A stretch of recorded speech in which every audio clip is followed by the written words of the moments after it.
চাকরি প্রত্যাশী ভাই ও বোনেরা, আজকে হচ্ছে আমরা প্রাইমারি শিক্ষক পরীক্ষার 18 তারিখ হয়ে যাওয়া 2014 সালের একটা প্রশ্নের শুধুমাত্র গণিত অংশ সমাধান করবো একদম ব্যাখ্যা সহ। আমাদের টার্গেট হচ্ছে প্রাইমারির বিগত 10 বছরের গণিত প্রশ্ন একদম ব্যাখ্যা সহ শর্টকাট দিয়ে আপনাদেরকে সমাধান করে দিয়ে দেওয়া। কোন একজন চাকরি প্রত্যাশী ভাই যদি বা বোন যদি বিগত 10 বছরের প্রশ্নগুলো বুঝে বুঝে সলভ করতে পারে, বিশেষ করে গণিত পার্টটা, তাহলে হচ্ছে গণিত নিয়ে আর তাকে ভয় করতে হবে না। ঠিক আছে, আপনারা যারা হচ্ছে প্রাইমারির জন্য আপনারা হচ্ছে প্রস্তুতি নিচ্ছেন, শিক্ষক নিবন্ধনের জন্য নিচ্ছেন, খাদ্যের জন্য নিচ্ছেন, এই টাইপের যারা হচ্ছে প্রস্তুতি নিচ্ছেন, আপনারা হচ্ছে বিগত 10 বছরের প্রশ্নগুলো বুঝে বুঝে সলভ করে ফেলবেন। ঠিক আছে, বিশেষ করে হচ্ছে গণিত পার্টটা, কারণ প্রাইমারির যে গণিত আসে সেগুলো হচ্ছে বিগত সালের প্রশ্নগুলোই হুবহু না হলেও ক্যাটাগরি একই থাকে। সো আপনি যদি হচ্ছে বিগত সালের প্রশ্নগুলো বুঝে সমাধান করতে পারেন, আপনাকে হচ্ছে গণিত নিয়ে আর চিন্তা করতে হবে না। ঠিক আছে, আমরা ইতিমধ্যে হচ্ছে অনেকগুলা বোর্ডের অনেকগুলা প্রশ্ন হচ্ছে সমাধান করে দিয়ে দিয়েছি। আপনারা আমাদের পেজটা ভিজিট করলে আপনারা হচ্ছে যে বাকি সলভগুলা পেয়ে যাবেন। আজকে হচ্ছে আমরা 14 সালের একটা প্রশ্ন সমাধান করব, শুধুমাত্র গণিত অংশ। ঠিক আছে, আচ্ছা, আরেকটা কথা, আপনারা যারা হচ্ছে প্রাইমারির জন্য প্রস্তুতি নিচ্ছেন, শিক্ষক নিবন্ধনের জন্য নিচ্ছেন, খাদ্য অধিদপ্তরের জন্য নিচ্ছেন, আপনাদের যাদের হচ্ছে চাকরি লাগবেই, আপনাদের জন্য আমাদের প্রশ্ন অ্যানালাইসিস করে তৈরি সুপার একটা শর্ট সাজেশন আছে। প্রত্যেকটার আলাদা, শিক্ষক নিবন্ধনের জন্য আলাদা, খাদ্যের জন্য আলাদা, প্রাইমারির জন্য আলাদা। আমাদের সাজেশনটা অত্যন্ত গুছানো, আপনি যদি পড়েন ইনশাল্লাহ হচ্ছে অল্প সময়ে ভালো একটা প্রস্তুতি নিতে পারবেন। আপনারা হচ্ছে যারা অল্প পড়ে ভালো একটা প্রস্তুতি নিতে চান, আপনারা চাইলে আমাদের সাজেশনের পিডিএফ গুলা নিয়ে নিতে পারেন। আমরা কিন্তু সাজেশনের পিডিএফ দিচ্ছি, ভালো করে নোট করবেন। ঠিক আছে, আমরা কিন্তু সাজেশনের হার্ড কপি ডেলিভারি করি না, আমরা সাজেশনের পিডিএফ দিচ্ছি। পিডিএফ মূল্য হচ্ছে 100 টাকা। আপনি যদি আমাদের পেজে SMS করেন যে ভাইয়া সাজেশন নিতে চাই, আমাদের সাপোর্ট টিম আছে, টাকা পাঠানোর পরেই সাজেশনটা দিয়ে দিবে। আমি আবারও বলছি, সাজেশন কিন্তু পিডিএফ। এখন কথা হচ্ছে আপনি আমাদের এই সাজেশনের পিডিএফ ফাইলটা কেন পড়বেন? আমাদের সাজেশনটা হচ্ছে অত্যন্ত গুছানো এবং বিগত 10 বছরের প্রশ্ন অ্যানালাইসিস করে তৈরি। স্পেশালি হচ্ছে ম্যাথ পার্টটা, কারণ আপনাদের ম্যাথ নিয়ে অনেকের ভয়। আমরা ম্যাথ পার্টটা এমন ভাবে তৈরি করেছি, আপনি যত দুর্বল স্টুডেন্টই হন না কেন, আপনি যদি হচ্ছে আমাদের টাইপগুলো দেখেন এবং আমরা যেভাবে সলভ করে বুঝিয়ে দিয়েছি, আপনি আশা করছি যত দুর্বল স্টুডেন্টই হন না কেন আপনি বুঝবেন। সো যাদের হচ্ছে চাকরি লাগবেই তারা হচ্ছে আমাদের এই সুপার শর্ট সাজেশন গুলো নিয়ে নিতে পারেন। যদি আপনি প্রাইমারিটা নেন, শুধু SMS করে বলবেন আমি ভাইয়া প্রাইমারিটা নিতে চাই। যদি আপনি শিক্ষক নিবন্ধনের জন্য নিতে চান তাহলে বলবেন শিক্ষক নিবন্ধনে নিতে চাই। যদি খাদ্যের জন্য নিতে চান তাহলে বলবেন ভাইয়া আমি খাদ্য অধিদপ্তরের সাজেশনটা নিতে চাই। ঠিক আছে, সাথে সাথে আমাদের সাপোর্ট টিম দিয়ে দিবে। ওকে, তাহলে হচ্ছে আমরা আর কথা না বাড়িয়ে আমরা শুরু করি। দেখেন, আচ্ছা, আরেকটা কথা, সেটা হচ্ছে আমরা কিন্তু আরেকটা জিনিস আপনাদেরকে দিচ্ছি। চাকরির বাজারে যতগুলা বই আছে সমস্ত বইয়ের আপডেট ভার্সনের পিডিএফ দিচ্ছি মাত্র 100 টাকায়, মানে 60+ পিডিএফ আছে ওইখানে। ওইটা কিন্তু আবার সাজেশন না, ওইটা হচ্ছে বইগুলোর পিডিএফ। যেমন হচ্ছে মাস্টার বইয়ের পিডিএফ পাবেন, বাংলার জন্য অভিযাত্রী বইয়ের পিডিএফ পাবেন, ম্যাথের জন্য খায়রুল বেসিক ম্যাথের পিডিএফ পাবেন। মানে আপডেট যে ভার্সনের পিডিএফ গুলো আছে খুব স্পষ্ট করে আমরা নিজে পেইড ভার্সন স্ক্যান দিয়ে স্ক্যান করে দিয়েছি। ঠিক আছে, খুবই সুন্দর।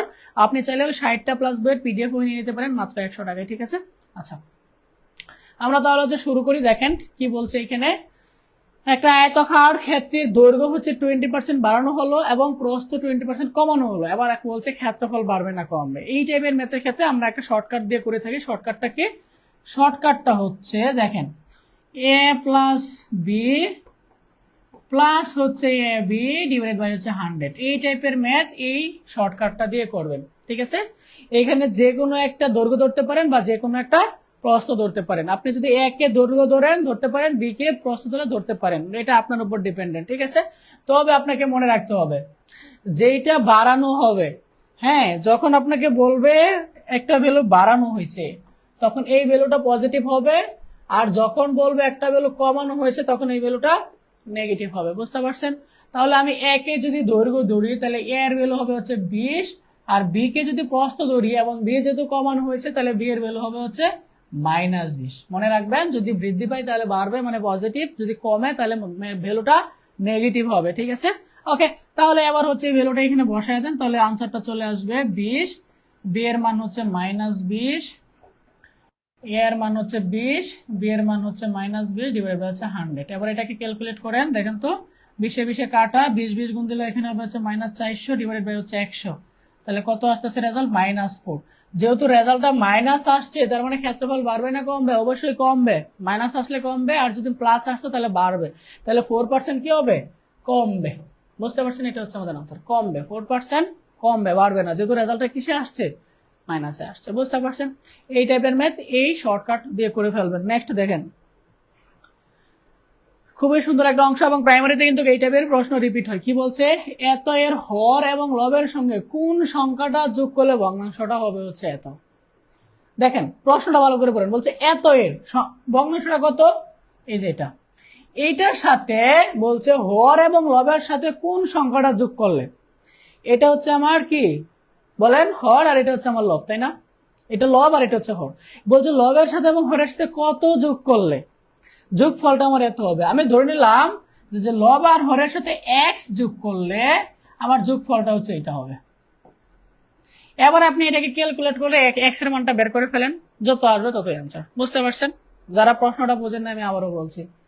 বলছে যে এই সংখ্যার হর এবং লবের সাথে কোন সংখ্যাটা যোগ করলে, আমি ধরলাম যে এই সংখ্যার লব আর হরের সাথে এক্স যোগ করলে সংখ্যাটা এটা হবে। এবার আপনি এটাকে ক্যালকুলেট করলে এক্স এর মানটা বের করতে পারলে উত্তরটা চলে আসবে।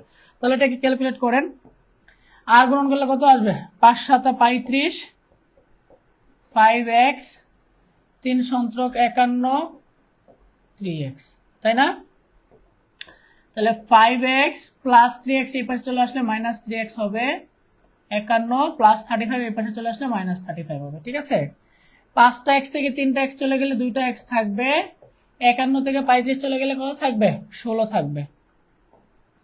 তাহলে 2x ইকুয়াল যদি 16 হয় তাহলে x ইকুয়াল কত হবে? x ইকুয়াল 8 হবে। তার মানে এই সংখ্যার এই ভগ্নাংশের লব আর হরের সাথে আপনি যদি 8 যোগ করেন তাহলে ভগ্নাংশটা এত হবে। বুঝতে পারছেন? এইভাবে বুঝে বুঝে সলভ করতে হবে, খুবই কঠিন কিন্তু কোনো কিছু না। এটা আশা করছি সবাই পারবেন, শুধু এ বি এর ফর্মুলা বসায় মানগুলো বসায় দিবেন, অঙ্কটা হয়ে যাবে। ঠিক আছে? এই টাইপের ম্যাথ সবাই পারার কথা। আমরা এ বি ইকুয়াল কি জানি বলেন তো? এ বি ইকুয়াল জানি হচ্ছে আমরা a plus b by 2 whole square minus হচ্ছে a minus b by 2 whole square, এটা হচ্ছে ফর্মুলা। ঠিক আছে? এবার এখানে জাস্ট ভ্যালুগুলো বসায় দেন। a প্লাস বির ভ্যালু হচ্ছে 5, a মাইনাস বির ভ্যালু হচ্ছে 3। ঠিক আছে? তাহলে এটা কত হবে? 25/4, এটা হবে হচ্ছে 9/4, এটা কত হবে? 25 মাইনাস 9, 16/4, 4। তার মানে আনসার কত হচ্ছে? 4। ঠিক আছে? বলছে কোন বৃত্তের পরিধি ও ব্যাসের অনুপাত কত? যদি আপনি ম্যাথে স্মার্ট হন তাহলে এটা উত্তর করতে পারবেন, আনস্মার্ট হলে করতে পারবেন না। কেন বলছে দেখেন, আপনাকে প্রথমে জানতে হবে বৃত্তের পরিধি কি এবং বৃত্তের ব্যাস কি, তাই না? এটা হচ্ছে বৃত্ত, তাই না? বৃত্তের পরিধি কি বলেন তো? বৃত্তের পরিধি কি? বৃত্তের পরিধি ফর্মুলা মনে আছে? 2πr, এটা হচ্ছে বৃত্তের পরিধি। আর বৃত্তের ব্যাস কত? এখন আমরা জানি ব্যাস ডি, কিন্তু এখানে ডি নিয়ে ক্যালকুলেট করলে হবে না, যেহেতু আমাকে অনুপাত বের করতে হবে। এখানে ব্যাসার্ধ আছে, ব্যাসার্ধ নিয়ে ক্যালকুলেট করতে হবে, তাই না? এটা হচ্ছে আমার বৃত্তের ব্যাসার্ধ, আর টোটালটা হচ্ছে ব্যাস। তার মানে আমি ব্যাস সমান কি বলতে পারি? 2r বলতে পারি না? ব্যাসার্ধের দ্বিগুণ। ব্যাস সমান কি বলতে পারি? 2r বলতে পারি না? বৃত্তের ব্যাসার্ধ যদি আর হয়, দেখেন এই যে দেখেন, এটা হচ্ছে বৃত্তের কেন্দ্র, এটা হচ্ছে আমার ব্যাসার্ধ। ব্যাসার্ধ যদি আর হয় তাহলে ব্যাস কি হবে? 2r হবে। এখন আমাকে বলছে পরিধি আর ব্যাসের অনুপাত কত? পরিধি হচ্ছে আমার 2πr আর আমার ব্যাস হচ্ছে 2r, তাহলে অনুপাত কত হবে? যদি 2r দ্বারা ভাগ করেন, 2r দ্বারা যদি ভাগ করেন, এখানে কত হবে? 2π, আর এখানে কত হবে? এখানে 1 হবে। সরি, 2π হবে না, আমি তো 2r দ্বারা ভাগ করতেছি। 2r দ্বারা ভাগ করলে এখানে শুধু পাই থাকবে আর এখানে 1 থাকবে, যদি আপনি 2r দ্বারা ভাগ করেন, তাই না? এখানে পাই থাকবে, এখানে 1 থাকবে। পাই সমান আমরা কি লিখতে পারি? 22/7, অনুপাত হচ্ছে 1। পাই সমান আমরা কি জানি? 22/7, এটা হচ্ছে রাউন্ড ফিগারে। এখন ওখানে কি বলবেন ভাই পাই সমান তো আমরা জানি 3.1416, এটা বলা যায় কথা। পাই সমান 22/7 বলা একই কথা, এটার প্রায় ভ্যালু হচ্ছে এটা। ঠিক আছে? আমরা তো পরীক্ষার হলে ক্যালকুলেটর করতে ব্যবহার করতে দিবে না, যে কারণে আমরা পায়ের ভ্যালু এটা ধরে ক্যালকুলেট করবো। এই জন্য আমি শুরুতে বলেছিলাম আপনি যদি ম্যাথে ওভার স্মার্ট হন তাহলে এটা করতে পারবেন, এই স্মার্টনেসটা এখানে কাজে লাগাইতে হবে। ঠিক আছে? তাহলে আনসার কত হবে? 22/7, এটা হচ্ছে অনুপাত। বুঝতে পারছেন? আমি আবারও বলি, আমাকে বলেছিল বৃত্তের পরিধি ও ব্যাসের অনুপাত কত। এটা হচ্ছে আমার বৃত্তের পরিধি, এটা হচ্ছে ব্যাস, তাহলে তাদের অনুপাত হচ্ছে এটা। তাহলে 2r দ্বারা যদি ভাগ করে দেন তাহলে এখানে শুধু পাই থাকবে আর এখানে 1 থাকবে। পাই মানে হচ্ছে 22/7, তার মানে তাদের অনুপাত হচ্ছে 22/7। 7, ঠিক আছে। আচ্ছা,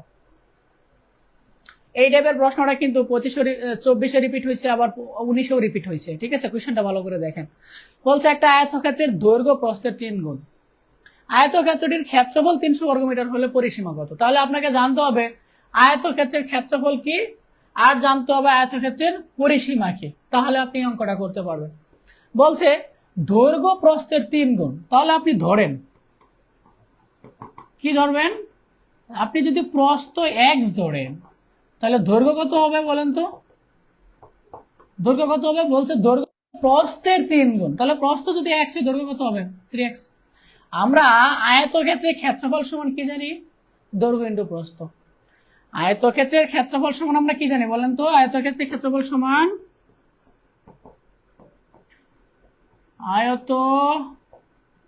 আয়তক্ষেত্রের ক্ষেত্রফল সমান আমরা কি জানি? দৈর্ঘ্য ইনটু প্রস্থ, তাই না? দৈর্ঘ্য ইনটু প্রস্থ, ঠিক আছে। তো দৈর্ঘ্য কত? দৈর্ঘ্য হচ্ছে আমার 3x, দৈর্ঘ্য হচ্ছে কত? 3x, সব কি লিখি 3x, আর প্রস্থ হচ্ছে আমার x, তাই না? এটা হচ্ছে আমার আয়তক্ষেত্রের ক্ষেত্রফল 3x স্কয়ার, ঠিক আছে। আয়তক্ষেত্রের ক্ষেত্রফল কত দেওয়া আছে? 300। আমরা সূত্র থেকে কত পাইছি? 3x square. তাহলে আমরা প্রশ্ন মতে বলতে পারি না 3x স্কয়ার ইকুয়াল হচ্ছে 300, তাহলে বা x স্কয়ার ইকুয়াল কত লেখা যায়? 100। তাহলে x ইকুয়াল কত লেখা যাবে? 10। এই ক্যালকুলেশনটা তো সবাই বোঝার কথা, তাই না? এই ক্যালকুলেশন সবাই বোঝার কথা। আমরা প্রশ্ন মতে আয়তক্ষেত্রের ক্ষেত্রফল কত পাইছি? 3x স্কয়ার, আর প্রশ্নে দেওয়া আছে ক্ষেত্রফল 300, তাহলে আমি বলতে পারি 3x স্কয়ার ইকুয়াল 300। এটাকে ক্যালকুলেট করলে x এর মান কত পাবেন? 10। এই যে আপনি x এর মান পেয়ে গেছেন। এবার আপনাকে কি বের করতে হবে ভাই? পরিসীমা বের করতে হবে। আয়তক্ষেত্রের পরিসীমা নির্ণয়ের ফর্মুলা জানা আছে? অবশ্যই জানতে হবে। আমি এই পাশে মুছে দিই। আয়তক্ষেত্রের ক্ষেত্র পরিসীমার সূত্র হচ্ছে 2 ইন্টু দৈর্ঘ্য প্লাস প্রস্থ। এইটা হচ্ছে আয়তক্ষেত্রের পরিসীমা, ঠিক আছে। তাহলে এখানে ভ্যালুগুলো বসায় দেন। দৈর্ঘ্য কত পাইছেন? দৈর্ঘ্য কত পাইছেন? আচ্ছা, দৈর্ঘ্যকে আমরা বলেছিলাম 3x আর প্রস্থকে বলেছিলাম x, একটু আগে আমি মুছে দিয়েছি, তাই না? তাহলে দৈর্ঘ্য কত হবে? 3x, 3 ইন্টু 10, মানে দৈর্ঘ্য হবে 30 আর প্রস্থ হবে হচ্ছে 10, ঠিক আছে। যোগ করে দিলে কত হচ্ছে? 30 আর 10 40, 40 দোকানে কত হবে? 80, তার মানে পরিসীমা কত হবে? 80। আচ্ছা, এইখানে হয়তো অনেকেই বুঝবেন না, এইখানে যে দৈর্ঘ্য প্রস্থ, এই যে একটু আগে আমি দৈর্ঘ্য প্রস্থ ধরে নিয়েছিলাম না, দৈর্ঘ্য বলেছিলাম 3x, x এর ভ্যালু যদি 10 হয় তাহলে 3x মানে 30 হবে। ওকে, আশা করছি বুঝতে পারছেন। পরেরটা দেখেন, দুটি ক্রমিক জোড় সংখ্যার অনুপাত দেওয়া আছে। ভালো করে বুঝেন ভাই, ক্রমিক সংখ্যা বলে নাই, ক্রমিক কি বলছে? জোড় সংখ্যা বলছে। স্মার্ট হলে আপনি এখানে অঙ্ক না করে প্রশ্ন অপশন থেকে আপনি উত্তর করে ফেলতে পারবেন, ঠিক আছে। ক্রমিক জোড় সংখ্যার অনুপাত দেওয়া আছে 1:2। এখন আমাকে বলতে সংখ্যা দুইটা কত। এই অপশনটা দেখেন, এইখানে কি দুইটা জোড় সংখ্যা? এক কি ভাই জোড় না? তার মানে এটা তো আনসারই হবে না। আমাকে বলছে ক্রমিক জোড় সংখ্যা, বেজোড় তো যাবেই না। এই দুইটাও জোড়, এই দুইটাও জোড়, এই দুইটাও জোড়, ঠিক আছে। এখন কোনটা আনসার হবে? আমাকে দেখেন বলে দিয়েছে ক্রমিক জোড় সংখ্যা। ক্রমিক মানে হচ্ছে পর পর, একটা জোড় যদি 2 হয় পরেরটা 4 হবে, একটা 4 হলে আর একটা 6 হবে, একটা 6 হলে আর একটা 8 হবে, এরকম। কিন্তু ভাই এইখানে দেখেন 4 8 দুইটাই জোড়, বাট ক্রমিক না, কারণ 4 এর পরে 6 হইলে ক্রমিক হইতো, 4 এর পরে 8 হয়েছে, তার মানে এটা হবে না। 8 এর পরে 16 হয়েছে, এটাও ক্রমিক না, 8 এর পরে 10 হইলে ক্রমিক হইতো, মানে পর পর, তার মানে এটা আনসার না, তার মানে এটা হচ্ছে আনসার 2 আর 4, ঠিক আছে। আপনি যদি 2 দিয়ে ভাগ করেন তাহলে আপনি অনুপাত 1:2 পাবেন। 2 দিয়ে যদি ভাগ করেন এখানে 1 পাবেন, এখানে 2 পাবেন। বুঝতে পারছেন? ওকে, নেক্সট। একটা দ্রব্য 400 টাকায় ক্রয় করে 20% ক্ষতিতে বিক্রয় করা হলো। দ্রব্যটার বিক্রয় মূল্য কত? এবং প্রাইমারিতে এই টাইপের প্রশ্ন প্রচুর রিপিট হয়, ঠিক আছে। আপনি একটু স্মার্ট হলে উত্তর করে ফেলতে পারবেন। 400 টাকায় ক্রয় করে 20% ক্ষতিতে, তাহলে বলছে বিক্রয় মূল্য কত। আপনি এই জিনিসটা 400 টাকা ক্রয় করে 20% বিক্রি করছেন, তার মানে 400 এর 20% বাইর করে 400 থেকে বাদ দিয়ে দিবেন, আপনার বিক্রয় মূল্য চলে আসবে, তাই না? 400 এর 20% কত? 400 এর 20% কত বলেন তো? 400 ইন্টু 20% মানে হচ্ছে 20/100, 4, তার মানে 4 বেশি 80, তার মানে 400 এর 20% কত? 80 টাকা। 400 এর 20% কত? 80 টাকা। তাহলে আপনি কিনছিলেন 400 টাকা, আপনি 80 টাকা ক্ষতিতে বিক্রয় করছেন, তার মানে বিক্রয় মূল্য কত টাকা? 320 টাকা। এই টাইপের ম্যাথের জন্য কি আপনার ম্যাথের কোর্স করতে হয়, ম্যাথের বই পড়তে হয়? আমি ক্লাসগুলোর শুরুতে একটা কথাই বলি যে আপনার প্রাইমারির এবং নিবন্ধনের ম্যাথের জন্য আপনার এত বড় বই পড়ারও দরকার নাই, এত লম্বা কোর্স করারও দরকার নাই। শুধুমাত্র বিগত সালে প্রশ্নগুলো বুঝে বুঝে সমাধান করেন, দেখবেন যে সবই পারতেছেন। আহামরি কঠিন কোনো ম্যাথ আপনাদের আসে না, ঠিক আছে? পরেরটা দেখেন, এটারও আমি একটা শর্টকাট দিয়েছিলাম। এই টাইপের একটা প্রশ্ন 19 রিপিট হয়েছে, ঠিক আছে? এই পার্থক্য তখন ফেলের কথা বলছে, এটা জাস্ট ফাঁসের কথা বলছে। নিয়ম একটাই, বলছে কোন পরীক্ষায় পরীক্ষার্থী 80% গণিতে, 70% বাংলায় পাশ করছে, আর উভয় বিষয়ে পাশ করছে 60%। এখন আমাকে বলছে শতকরা কত ফেল করছে, আমাকে বের করতে হবে কি ফেল। এটা একটু ভালো করে বুঝবেন, এখানে ফেল বলছে না পাশ বলছে। শর্টকাট ফর্মুলাটা কি বলছিলাম মনে আছে? শর্টকাট ফর্মুলা হচ্ছে যে গণিতে যত পার্সেন্ট পাস করছে, বাংলায় যত পার্সেন্ট পাস করছে, দুটা যোগ করে উভয় বিষয়ে যত পার্সেন্ট পাস করছে এটা বাদ দিয়ে দিবেন, তাহলে আপনার রেজাল্টটা চলে আসবে। তাহলে আপনার পাস রেজাল্টটা আসবে। কত আসবে এখানে? 70 থেকে 60 চলে গেলে 10, 10 আর 80 যোগ করলে হবে 90। এইটা হচ্ছে আপনার পাসের হার। 100 জনের মধ্যে 90 জন পাস করছে, কিন্তু আপনাকে বের করতে বলছে ফেল। তাহলে 100 জনের মধ্যে 90 জন যদি পাস করে, বাকি 10 জন ফেল করছে, হয়ে গেছে অঙ্ক। বুঝতে পারছেন? বুঝতে পারছেন? খুব সহজে এগুলো উত্তর করে ফেলতে পারবেন। আপনাকে বলছে ফেল, 100 জনের মধ্যে 90 জন পাস করছে। তা 100 জনের মধ্যে যদি 90 জন পাস করে, তাহলে ফেল করবে কতজন? ওই যে বাকি 10 জন। বুঝতে পারছেন? 100 - 90, তাই না? এটা হচ্ছে আনসার। একটি ক্লাসে 30 জন ছাত্র আছে, ভালো কথা। তাদের মধ্যে 18 জন ফুটবল খেলে, 14 জন ক্রিকেট খেলে, 5 জন কোনো কিছু খেলে না, ও আমার মতো খেলা পারে না। এখন আপনাকে বলছে যে কতজন উভয়টাই খেলে, ক্রিকেটও খেলে ফুটবলও খেলে। খুবই সহজ, খুবই সহজ, মানে খুবই সহজ, খুবই সহজ। মাত্র যা যেতে হবে না। দেখেন কিভাবে হচ্ছে, আপনি নিমিশে করে ফেলবেন। আপনার ক্লাসে ছাত্র কতজন? 30 জন। কোনো খেলাই খেলে না কতজন? 5 জন। এখন ছাত্র কজন? 25 জন। এই 25 জনের মধ্যে ভাই আপনার ফুটবল খেলে 18 জন, আর ক্রিকেট খেলে হচ্ছে 14 জন। এবার আপনাকে প্রশ্ন করছে উভয় বিষয়ে কতজন খেলে। তাহলে 18 আর 14 যোগ দেন, যেটা হচ্ছে উভয় বিষয়ে খেলে, কত হবে? 32। এই 32 থেকে আপনার টোটাল ছাত্র বাদ দিয়ে দেন 7, আনসার হচ্ছে 7। এতজন উভয়টিই খেলে। বুঝতে পারছেন? খুব মজা, তাই না? খুব মজা, তাই না? কেমনে বের করে ফেলছে খুব সহজেই। বুঝেন নাই যারা, আমি আবারও বলছি। আপনাদের ক্লাসে মনে করেন 30 জন ছাত্র আছে, তার মধ্যে হচ্ছে 5 জন খেলাই পারে না, তার 5 জন বাদ দিয়ে দেন, কত থাকবে? 25 জন। 25 জনের মধ্যে 18 জন ফুটবল খেলে আর 14 জন ক্রিকেট খেলে। এখন আমাকে বলছে উভয় বিষয়ে কতজন খেলে, ফুটবলও খেলে ক্রিকেটও খেলে। তাহলে আপনি দুইটা যোগ করে দেন, যে ফুটবল ক্রিকেট দুইটা যোগ করে মোট ছাত্রতে বাদ দিয়ে দেন, তাহলে তো আপনার চলে আসলো, তাই না? নেক্সট, 15টি ভেড়ার মূল্য 5টি গরুর মূল্যের সমান, ভালো কথা। 2টি গরুর মূল্য 3000 টাকা হলে 3টা ভেড়ার মূল্য কত? ভাই আমি বারবার যেটা বলি, এই টাইপের ম্যাথের জন্য আপনার ম্যাথে কোর্স করারও দরকার নাই, আপনার ম্যাথ বই পড়ারও দরকার নাই। জাস্ট আপনার মাথার লজিকটা কাটান। আপনি যে নিত্য প্রয়োজনীয় যে আপনি দিনকাল পার করেন, বাজারে যান, বাজার করেন, বা কোনো কিছু কেনাকাটা করেন, ওইখানের জিনিসটা জাস্ট এখানে ক্যালকুলেট করে কাজে লাগান, তাহলে দেখবেন যে উত্তর চলে আসছে। উত্তরটা কিরকম দেখেন, দেখেন বলছে 15টি ভেড়ার মূল্য 5টা গরুর মূল্যের সমান। তাহলে 15টি ভেড়ার মূল্য যত টাকা হবে, তত টাকা হবে হচ্ছে 5টা গরুর মূল্য, তাই না? এটি তো আমাকে বলছে প্রথম লাইনে, মানে 5টি ভেড়ার মূল্য আর 15টি ভেড়ার মূল্য আর 5টি গরুর মূল্য সমান। আমাকে বলছে 2টা গরুর মূল্য 3000 টাকা। ভাই ভালো করে দেখেন, 2টা গরুর মূল্য যদি 3000 টাকা হয়, তাহলে 5টা গরুর মূল্যের দাম কত হবে? তাহলে একটা গরুর মূল্য কত হবে? 3000 ভাগ 2, আর 5টা গরুর মূল্য কত হবে? 3000 গুণন 5 ডিভাইডেড বাই 2। 3000 ভাগ করলে কত হবে? 1500। 15 ইন্টু 5 কত হবে? 7500। তার মানে 5টা গরুর মূল্য কত? 7500। এই যে 5টা গরুর মূল্য পাওয়া গেছেন 7500। আমাকে এটাই বলছিল যে 15টি ভেড়ার মূল্য 5টি গরুর মূল্য সমান। তাহলে 5টি গরুর মূল্য কত হয়েছে? 7500। তার মানে 15টা ভেড়ার মূল্য 7500। দেখছেন কত মজা, তাই না? এখন আপনাকে বলছে 3টি ভেড়ার মূল্য কত। 15টা ভেড়ার মূল্য যদি 7500 হয়, তাহলে 3টা কত হবে? তাহলে একটার জন্য কম হবে, কম হইলে ভাগ। আমাকে বলছে 3টা ভেড়ার মূল্য কত, তো 3টা ভেড়ার মূল্য কত হবে? জাস্ট এখানে 3 দ্বারা গুণ করে দেন, তাহলে আপনার আনসার হয়ে গেল। বুঝতে পারছেন? আপনার কিন্তু ভাই 3টা ভেড়ার মূল্য চাইছে আপনার কাছে। আপনার কাছে কয়টা ভেড়ার মূল্য চাইছে? 3টা। এটা হচ্ছে আমার 15টা ভেড়ার দাম। তাহলে এক ভেড়ার দাম কি হবে? কম হবে। এখন আপনি ক্যালকুলেট করেন কত হবে, 3 5 15, 5 দিয়ে কাটলে কত হবে, 5 15 75, তার মানে কত হবে 1500। বুঝতে পারছেন? এই যে এই টাইপের একটা বলছে, এটা কিন্তু ভাই ম্যাথ করে বা এটা করে অনেক লম্বা হয়ে যাবে, এটা আপনি একটু নর্মাল মেথড দিয়ে করতে হবে। কিরকম দেখেন, আপনার প্রথম পদ, এটা কি আপনার প্রথম পদ, এটা হচ্ছে আপনার দ্বিতীয় পদ, এটা হচ্ছে আপনার তৃতীয় পদ, এটা হচ্ছে আপনার চতুর্থ পদ, এটা হচ্ছে আপনার পঞ্চম পদ, এটা হচ্ছে আপনার ষষ্ঠ পদ, তাই না? আমাকে বলছে ধারাটার দশম পদ কত।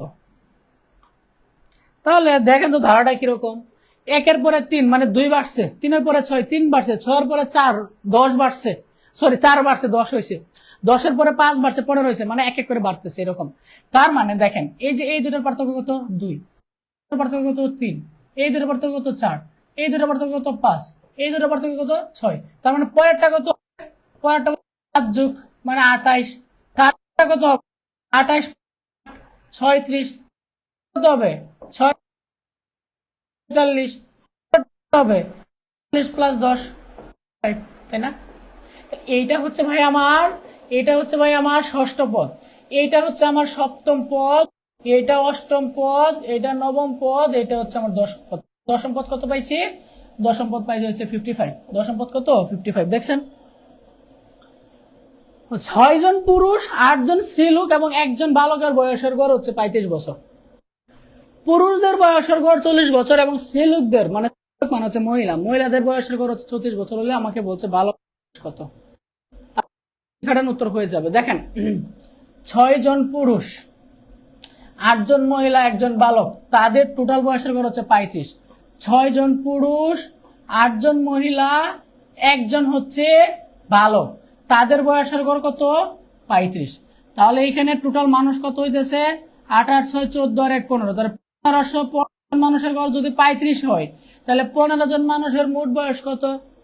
এটা তো ভাই গড়, এই 35 কি গড়, 15 জনের গড়, 15 দিয়ে যদি এটা গুণ করি তাহলে 15 জনের বয়সটা চলে আসবে। 5 5 25 আর 5 হাতের আছে 2, 3 5 15 আর 2 17, 35 একে 35, 5 7 12 আর 2 হাতের আছে 1 5, 525। তার মানে এই 525 এটা কি, এটা হচ্ছে ভাই এই 15 জন মানুষের টোটাল বয়স। তাহলে 15 জন মানুষের টোটাল বয়স পাই গেছে। এখন আমাকে বলছে পুরুষদের বয়সের গড় 40, পুরুষ কয়জন 6 জন, 6 জনের বয়সের গড় হচ্ছে 40, 6 জনের বয়সের গড় যদি 40 হয় তাহলে 6 জনের মোট বয়স কত, 6 0 0 4 4 24 240। পুরুষ বলছে যে মহিলাদের বয়সের গড় 34, 8 জন, তাদের গড় কত 34, 4 32, 3 3 24 আর 2 কত হবে 4, 4 32, 2 3 3 24, 4 32 আছে 3 3 24 আর 3 হচ্ছে 27, 272। এইটা হচ্ছে আমার মহিলাদের গড়, এইটা হচ্ছে পুরুষের গড়। তাহলে এই দুইজন বয়স যদি যোগ করে টোটাল থেকে বাদ দিয়ে দিই তাহলে তোমার বালকের ডাবাই রয়ে যাবে, তাই না? তাহলে আমি পুরুষেরটা কত পাইছি 40, মহিলা পাইছি 232। এইটা ভাই 6 জন পুরুষের মোট বয়স, আর এইটা হচ্ছে আমার 8 জন মহিলার মোট বয়স, ঠিক আছে? আর এইটা হচ্ছে আমার সবার মোট বয়স 2 7 4 11 আর আছে 1 5 512, তাহলে 512 হচ্ছে পুরুষ আর মহিলা। তাহলে এইটা ছিল কি আমার পুরুষ মহিলা বালকের মোট বয়স। এর থেকে যদি আমি পুরুষ আর মহিলার বয়স বাদ দিয়ে দিই তাহলে তোমার বালকের বয়সটা বের হয়ে যাবে, তাই না? তাহলে এই 525 থেকে 512 বাদ দিয়ে দেন, আসবে 3 1 13 বছর। তার মানে বালকের বয়স কত 13। যারা বুঝেন না আমি আবারও বলি, পুরুষ মহিলা 1 জন বালক, 3 জন না, পুরুষ ছিল 6 জন, মহিলা ছিল 8 জন, বালক ছিল 1 জন, মানে 15 জন মানুষের গড় দেওয়া ছিল 35। তাহলে 15 জন মানুষের টোটাল বয়স কত 525 বছর। এখন আমাকে বলে দিছে যে পুরুষের গড় এত, মহিলার গড় এত, তাহলে পুরুষের বয়সটা বার করবো, মহিলার বয়সটা বার করবো। পুরুষের বয়স আর মহিলার বয়স এখান থেকে যদি বাদ দিয়ে দিই তাহলে তো বালকের বয়সটা চলে আসবে। এভাবেই করলাম আমি কাজটা। পরেরটা দেখো, দেখেন পিতার বর্তমান বয়স পুত্রের বর্তমান বয়সের 4 গুণ, 6 বছর আগে 10 গুণ ছিল, এখন আমার তার বর্তমান বয়স কত। খুবই সুন্দর একটা প্রশ্ন। যেহেতু বলছে পিতার বর্তমান পুত্রের 4 গুণ, তাহলে পুত্রের বয়স যদি এক্স হয় তাহলে পিতার বয়স কত হবে? কত গুণ বলছে? তার মানে 4x হবে, তাই না? 6 বছর আগে, 6 বছর আগে মানে কত? 6 বছর আগে মানে কত? পুত্র কত হবে? x - 6 আর পিতা কত হবে? 4x - 6। এটা হচ্ছে 6 বছর আগের বয়স। এটা হচ্ছে 6 বছর আগের বয়স। একটু আগে যেটা ছিল এটা হচ্ছে বর্তমান বয়স, এখন যেটা লিখলাম এটা হচ্ছে আগের বয়স, 6 বছর আগে। বলছে তাদের 6 বছর আগে পিতা পুত্রের বয়সের কত গুণ ছিল। তাহলে বছর আগে পুত্রের বয়স, এটা হচ্ছে আমার 6 বছর আগের পিতার বয়স। তাহলে পিতার বয়স যদি আমার 4x - 6 হয় আর পুত্রের বয়স যদি x - 6 বলছে 10 গুণ, 10 দ্বারা গুণ, এটা হচ্ছে আমার 10 বছর আগে। ঠিক আছে, কি বলছে যে 10 গুণ হবে কার? পুত্রের বয়সে 10 গুণ। তাহলে এটা যেমন পুত্রের বয়সে তার কত গুণ হবে? 10 গুণ হবে, তাই না? এবার ক্যালকুলেট করেন, 4x - 6 10x - 60, তাহলে 10x - 4x ইকুয়াল হচ্ছে 60 - 6, তাহলে 6x ইকুয়াল হচ্ছে 54, তাহলে x ইকুয়াল কত আসবে? 54 ডিভাইডেড বাই 6, 9। তার মানে আপনার পুত্রের বয়স কত? এই যে দেখেন বর্তমান বয়স আমি কত ধরছিলাম? পুত্র ধরছিলাম x আর পিতা কত ছিল? 4x। তাহলে পুত্র কত হয়েছে? 9 আর পিতা কত হবে? 4 9 36। তার মানে পিতার বয়স 36, পুত্রের বয়স 9। বুঝতে পারছেন? বুঝতে পারছেন? খুব সহজে ভাবে করে ফেলবেন।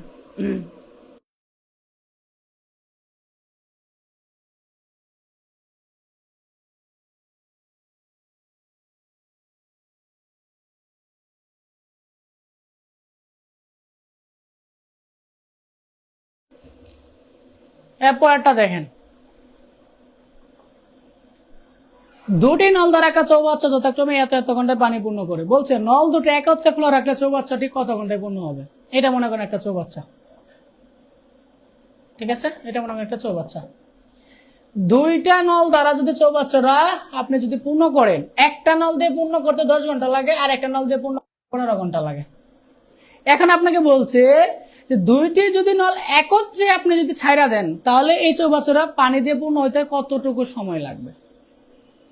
যারা বুঝেন না এই প্রশ্নটা আবারও বলতেছি। এটা মনে করেন একটা চৌবাচ্চা, এটা যদি হচ্ছে 1 নাম্বার নল দিয়ে যদি আপনি পূর্ণ করেন তাহলে 10 ঘন্টা সময় লাগে, আর যদি 2 নাম্বার নল দিয়ে পূর্ণ করেন তাহলে 15 ঘন্টা সময় লাগবে। এখন আমাকে বলছে দুইটা নল যদি আপনি একসাথে চালু রাখেন তাহলে এই চৌবাচ্চাটা পূর্ণ হতে কত ঘন্টা সময় লাগবে? এটা একটা শর্টকাট আছে। শর্টকাটটা কি জানেন?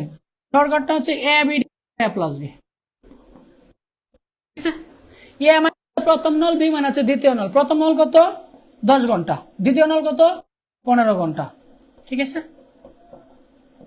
10 আর 10 15 গুণ করলে কত হবে? 150, 10 15 যোগ করলে হবে হচ্ছে 25। ঠিক আছে, 25 দিয়ে 150টা ভাগ করলে কত আসবে?